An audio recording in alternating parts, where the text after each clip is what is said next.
For thousands of years, writing has been a source of knowledge.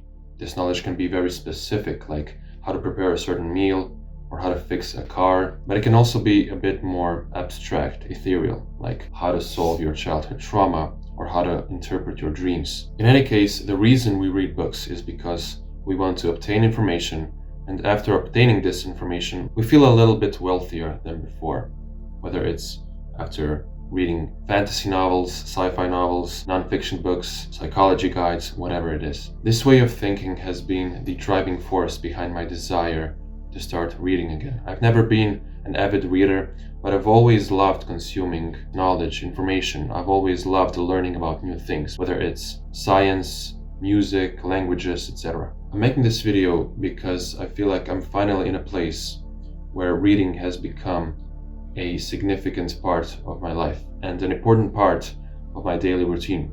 I want to share it with you because I think that it's going to help you if you struggle to build a reading habit or if you just have issues with reading, interpreting, understanding information, etc. Now I want to start this video by saying that there's a book out there for everyone. If there's a book out there for everyone, this means that there are hundreds of books like that book that you also will probably enjoy. So if you think you don't like reading, you're wrong. You just basically haven't found a topic interesting enough for you to dive into. If you include self-published authors, the amount of books being published every single year is about 4 million. Now let's put things into perspective. This means that if you read a book a week, starting today until your last day on this earth, you'll probably get through about 20 or 30% of the books that were published today, numbers-wise. So I hope that this little fact puts things into perspective for you. And this is my first advice. Be specific. Maybe you read Jung's work or Freud's work and you decide that you want to dive deep into psychology. Maybe you read Nietzsche and you start to like philosophy. A lot of problems in life arise from a lack of clear communication. Now I believe that reading and writing solve this problem. People interpret writing styles and different styles of communication differently. So what you find enjoyable, others might not. It might take some time for you to find a writing style that you enjoy, but you can start simple. You can find a favorite author first and then explore books from that author. And then from there, you can branch out into different genres. So maybe you like Stephen King. Stephen King might introduce you to Adrian Tchaikovsky, and then over time you find and build your own interests. This might take some time, but I believe it's worth it because it's the most sustainable way of finding and forming a reading habit. Because if you struggle to complete books, if you struggle to finish them, I believe that the biggest problem that you need to solve is how do I find books that are enjoyable? How do I find books that I actually want to read?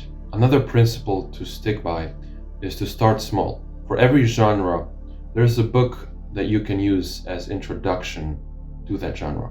Now, I don't necessarily mean short books. I mean books that are easy to read, that are not too complex. So a 100-page philosophy book might be way harder to read than a 300-page novel that is very digestible. I've made a similar mistake.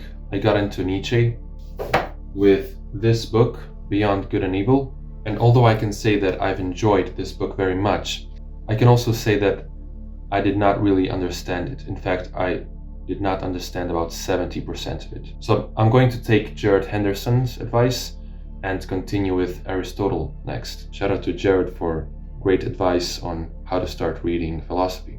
So remember, some short books are very hard to read. So don't dismiss an entire genre based on one single book that you didn't like. Maybe you don't like that writing style again, or for whatever reason you just didn't find it enjoyable. Or maybe it's because you've stumbled upon that book at a wrong moment in your life. Maybe you need to develop yourself personally and then come back to that book later on when you've gained some experience. Maybe you're just not at that level yet, but you'll definitely get there, and it is possible. You also need to leave room for discovery. Now, what do I mean by this? Goodreads, recommendations from friends, libraries, YouTube reviews, book hauls, These are all ways of finding out about different topics. So make sure you discuss your favorite books with your friends, or if you have no friends that enjoy books or that read, maybe you can find some new friends as well. Some books you might enjoy simply based on how much other people are excited by them. In the end, we connect not with words and ink on paper, but we connect with people. We connect with experiences and what those experiences can teach us. So either it's the characters we read about or the writers themselves, ideally both. Make sure you have this in mind. Passion is contagious. Now, there are two very simple things that you should avoid when starting your reading journey. The first is you don't need to read the classics. Reading some books is better than reading none. So if you don't enjoy the classics, you don't enjoy the classics, and that's fine. Maybe it's not a writing style that suits you.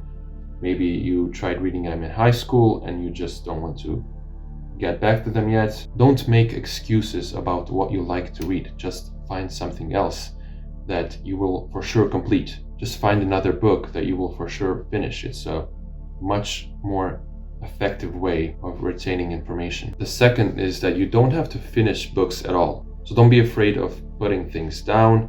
If you're just starting out, I recommend borrowing books. It's a great way to not invest money in books and just pick up a book for free, see if you like it, see if you like the genre. Then later on you can borrow more books, or you can decide to purchase them. Don't just spend your money on books that are going to sit in your bookshelf and that you're not going to read. Don't make the same mistakes as I did. But in any case, these are just some of my quick tips for what to avoid when start reading. I want to thank you guys for watching this video. I write about education, creativity, self-discovery, psychology. If these are topics that are of interest to you, then feel free to subscribe. Now get out of here and go read something.